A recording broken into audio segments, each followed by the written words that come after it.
อ่าทักทายสบายดีเนาะทักทายสบายดีตอนเช้ามือนี้มือเลขลาวเลยกะเลขเวียดเนาะสบายดีเด้อผู้ที่มักเสียงโศกเสียงดวงเนาะผู้ใดที่มักเสียงโศกเสียงดวง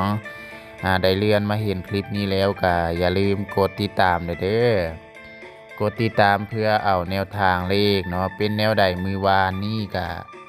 ถูกทุกโมงเลยมือวานเนาะ เมื่อวานในเลขทูปออก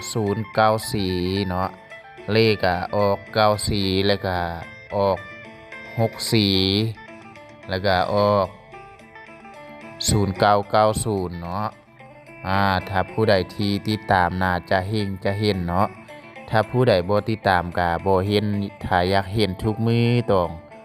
กดติดตามไว้เนาะเมื่อวานนี้เลขทูป3มือนี้แหละ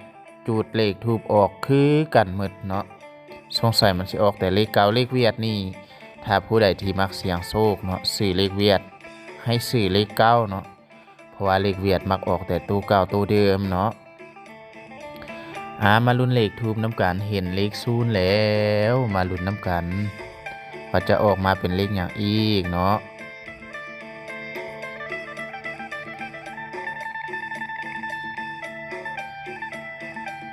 09498940เนาะเลขที่แปดนี่จะแปลจากเลขทูปแล้วก็จากปัญหาเลขจากความฝันเนาะสลับปนเปใส่กันผู้ใดที่มักตัวใดก็เลือกซื้อตัวที่เฮามักเนาะตัวที่เฮาบ่มักก็บ่ต้องซื้อเด้อให้ทุกคนมีสติในการเสี่ยงโชคเสี่ยงดวงเนาะการเสี่ยงโชคเสี่ยงดวงมันก็บ่มีหยังแน่นอนเนาะ09แล้ว0990สามารถเป็น0660ก็เป็นไปได้เนาะ10509080เนาะอย่าลืมเลข6กับเลข9เป็นตัวเดียวกันเด้อเลข6กับเลข9เป็นตัวเดียวกัน09สามารถเป็น06หรือ9009 044484145494เนาะเลขที่แปดนี้จะเป็นเลขแปลจากเลขทูปแล้วก็แปลจากบรรหาเลขเนาะ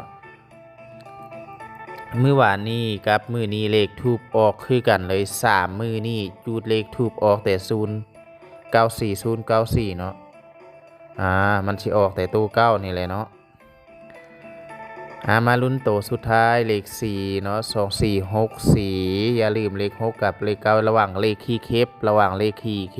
ป